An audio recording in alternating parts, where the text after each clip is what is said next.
Football Universe.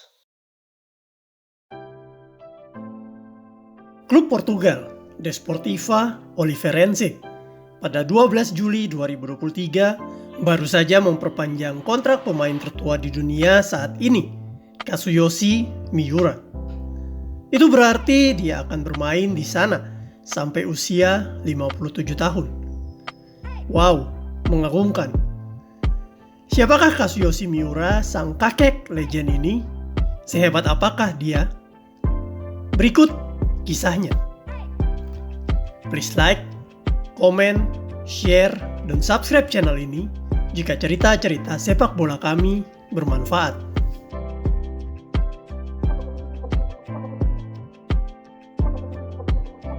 Kita mungkin mengenal Eric Cantona sebagai salah satu legenda Manchester United yang membawa klub itu berjaya di era 90-an.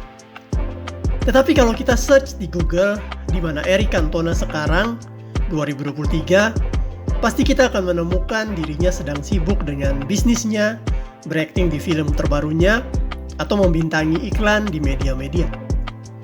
Tampaknya juga sudah kakek-kakek, dan hal ini normal karena Eric Cantona sendiri pensiun dari sepak bola di tahun 1997, sekitar 26 tahun lalu. Dan kemudian dirinya mengisi masa tuanya dengan kegiatan-kegiatan di atas. Sementara itu di Liga Portugal tahun 2023 ini masih ada seorang pemain sepak bola yang seangkatan Eric Cantona yang masih aktif bermain. Bahkan dirinya baru saja mendapatkan perpanjangan kontrak dari klub Liga Portugal Desportiva Oliveirense untuk 1 tahun ke depan. Ketika Eric Cantona di usia yang ke-57 ini mungkin tulang-tulangnya sudah agak sulit bergerak, Kazuyoshi Miura masih tegap berlari dan menendang bola dengan gagahnya. Dia kini memegang rekor sebagai pemain profesional tertua di dunia yang masih sanggup mencetak gol di Liga Eropa.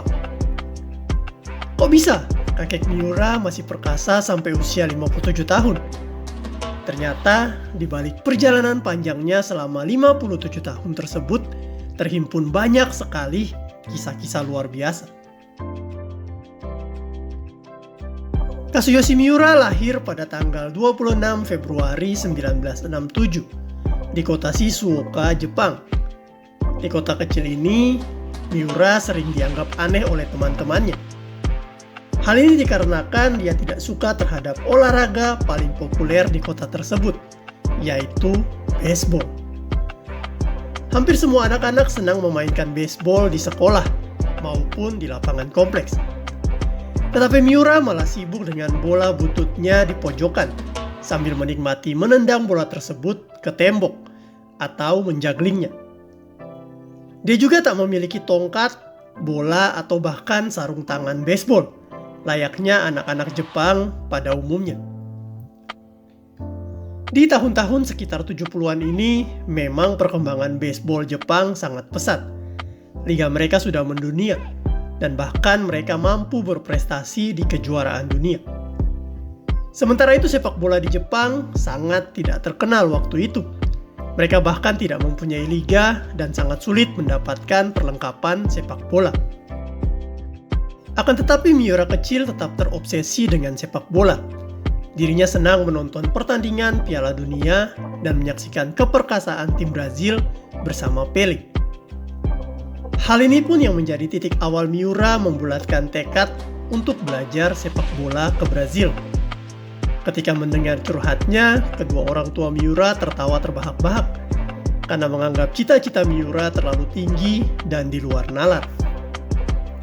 Tetapi Miura tetap teguh pada pendiriannya. Perlahan dia pun menabung sedikit demi sedikit uang jajannya sejak SMP.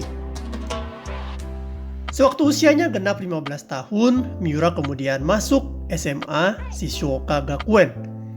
Di sini Miura hanya belajar selama 6 bulan, karena ternyata dia telah mampu menabung sebesar $700, dan biaya tersebut dihitung-hitung telah cukup baginya untuk pindah ke Brazil. Jadilah pada tahun 1982, dia pun diizinkan orang tuanya untuk mengejar impiannya ke Brazil. Walaupun saat itu Miura tidak tahu satu kata pun dari bahasa Portugis. Setibanya di Brazil, Miura mencoba menguasai bahasa Portugis lewat percakapan sehari-hari dengan orang-orang di sekitarnya. Dia pun mencari klub untuk seleksi masuk tim junior mereka. Dan dia pun diterima di tim junior Juventus SP yang berada di kota Sao Paulo, Brazil. Hari-hari Miura adalah tentang berlatih sepak bola. Tekadnya adalah untuk meningkatkan skill serta menimba sebanyak mungkin ilmu dari para pelatih Juventus SP.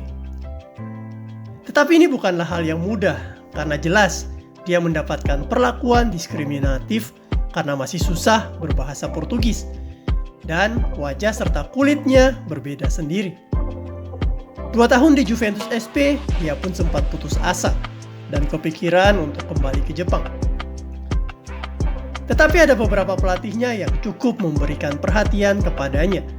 Mereka terus memotivasinya karena tahu Miura memiliki bakat yang besar dan tekad yang kuat. Berbekal backingan tersebut, Miura meneruskan impiannya dan meningkatkan skillnya di level yang lebih baik.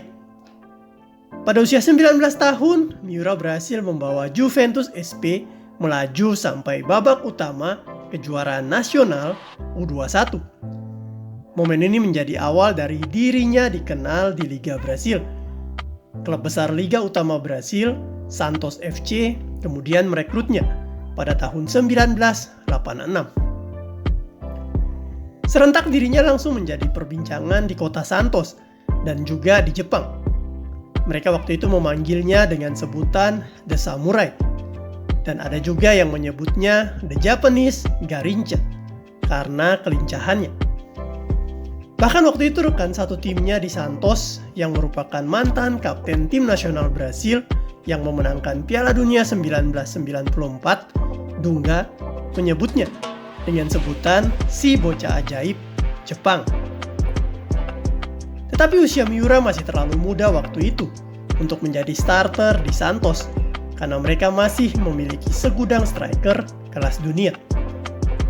Dia pun hanya tampil di 2 pertandingan Santos, kemudian berpindah-pindah klub ke Palmeiras, Matsubara, dan CRB selama musim kompetisi 1986-1987 ini. Menyadari kemampuannya yang perlu terus diasah, maka pada musim 1987-1988, dia pun memilih bermain di Liga Kasta 3 Brazil bersama tim SV de Jau. Pilihan Miura ini tepat karena dia pun dapat tampil sebagai starter dan kembali menunjukkan permainan terbaiknya. Salah satunya adalah saat mengalahkan Corinthians di Piala Liga, dan dia pun terpilih masuk Best 11 di kompetisi tersebut. Karena hal ini, maka pada musim berikutnya 1988-1989, Miura akhirnya kembali ke divisi utama Liga Brazil bersama tim Coritiba FC. Miura menunjukkan peningkatan kualitas sebagai seorang sayap serang Coritiba FC.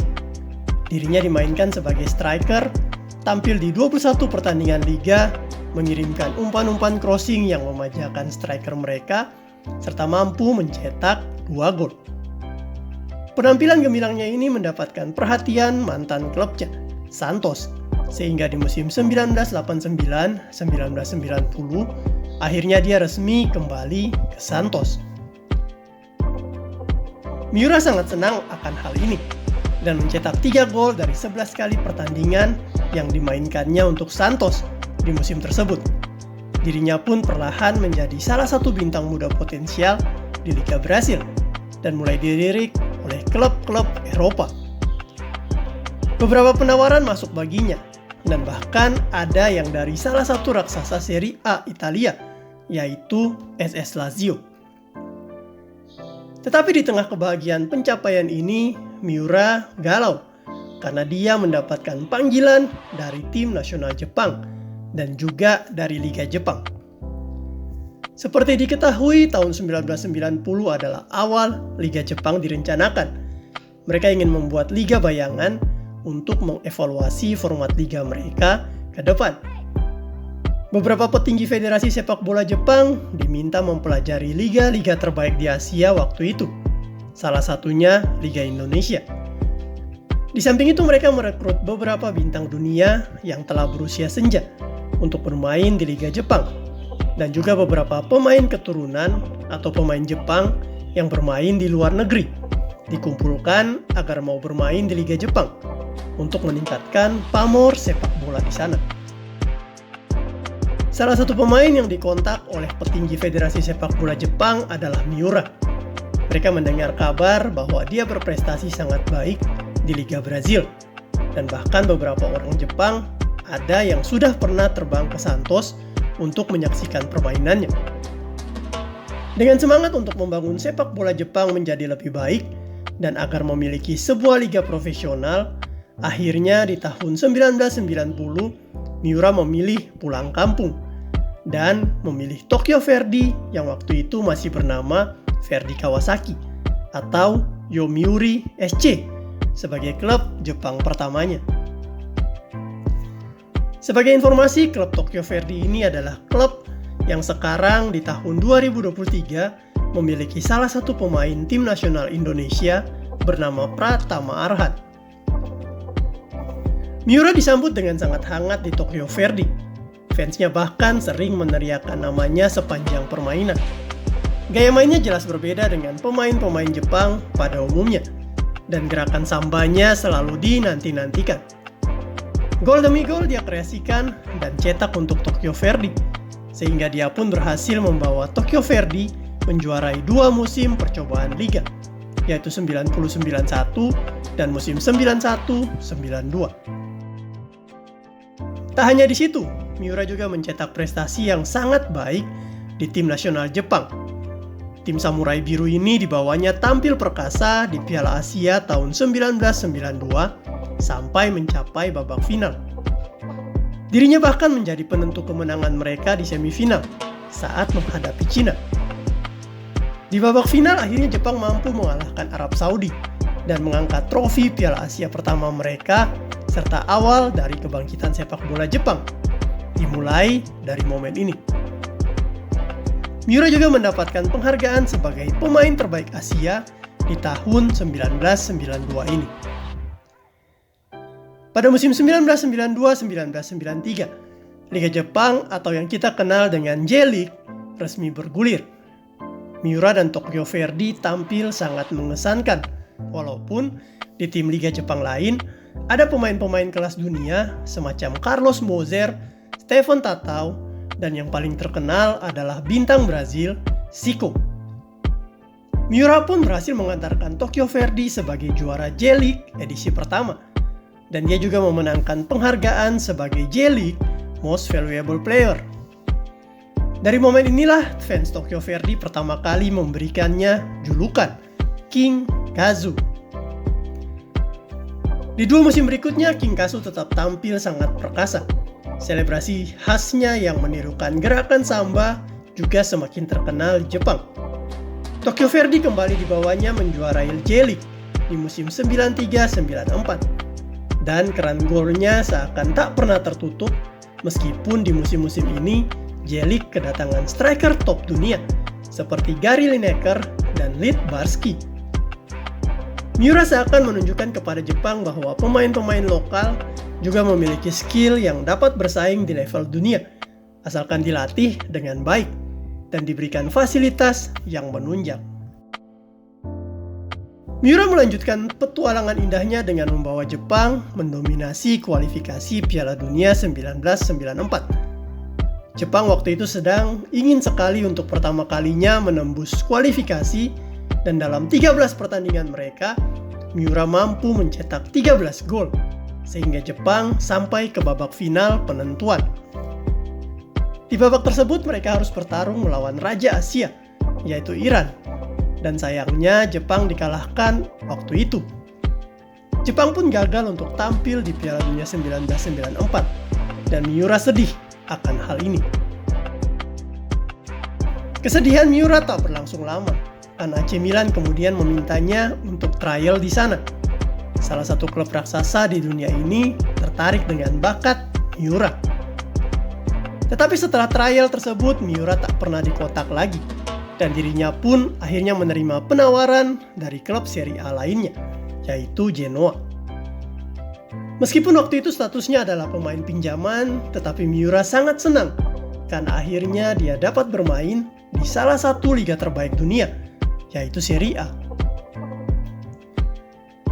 Tetapi nasib Miura di Serie A memanglah tak sebaik yang diimpikannya, dan menurut kepercayaan orang Jepang, energi Miura tak dapat menyatu dengan energi Italia.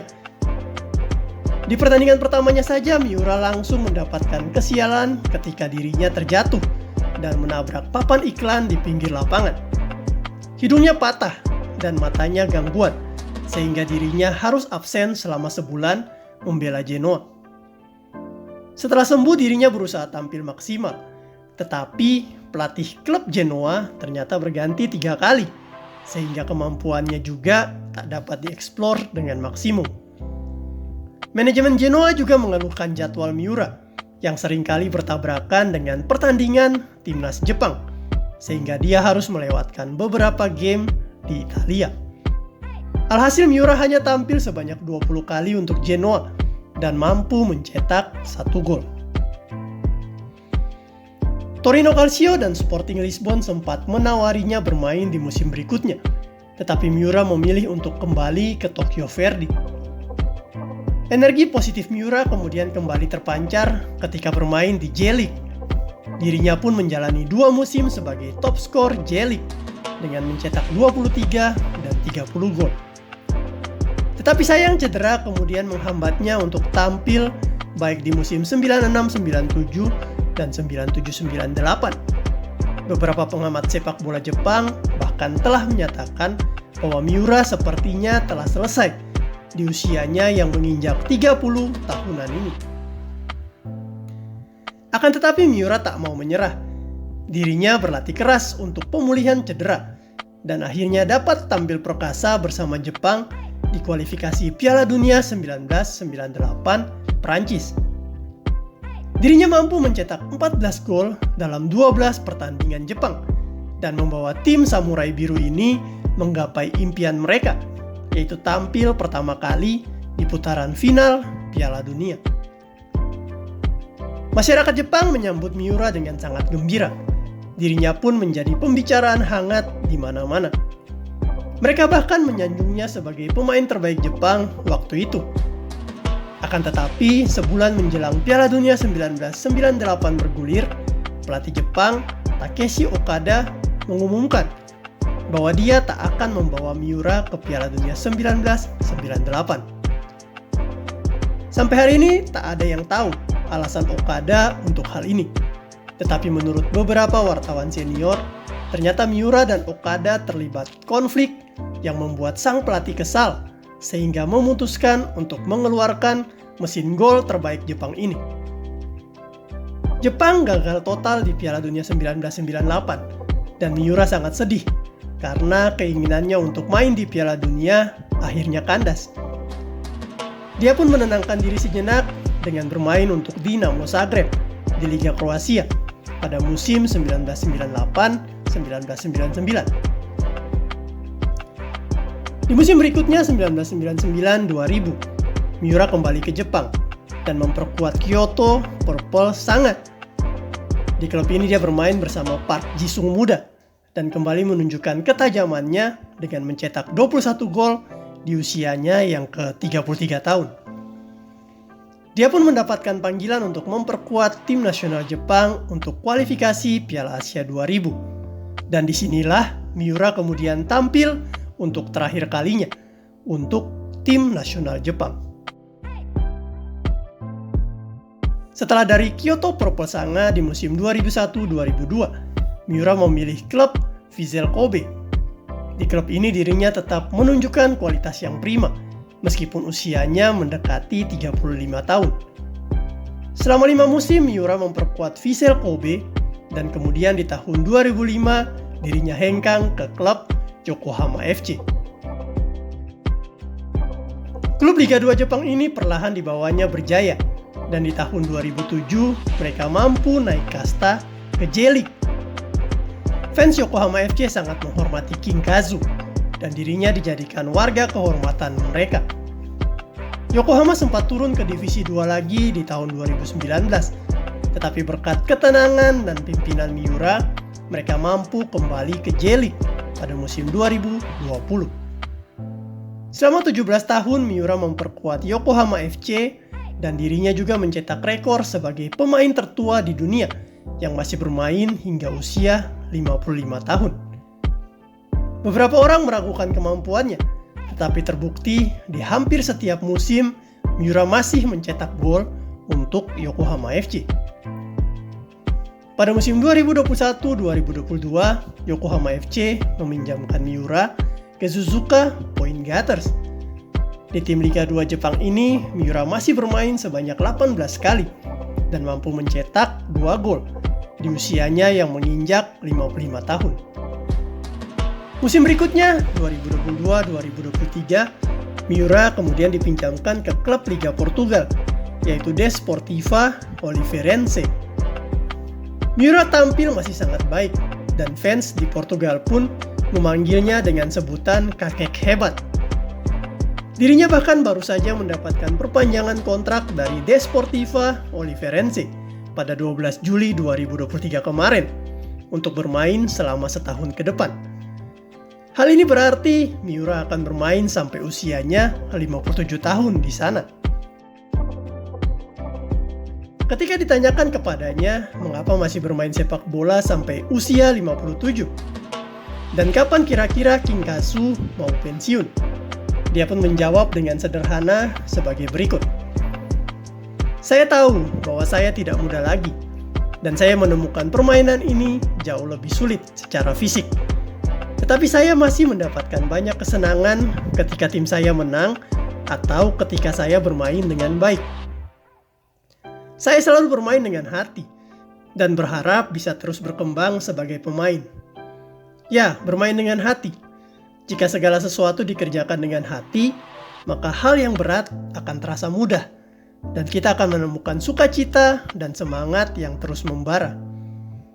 Selama saya menikmati sepak bola, saya akan terus bermain, kata Miura sambil tersenyum. Kalimat King Kazu ini seakan menegaskan bahwa dirinya belum akan pensiun dari sepak bola dalam waktu dekat. Dan kemungkinan dia akan bermain sampai usia 60 tahun. Miura adalah sosok teladan yang sangat baik dalam dunia sepak bola. Dia mengajarkan rasa cinta sepak bola yang mendalam, serta menikmati hari-harinya ketika menendang bola. Sehat selalu kakek legend King Kazu. Anda adalah salah satu tokoh sepak bola teladan dunia.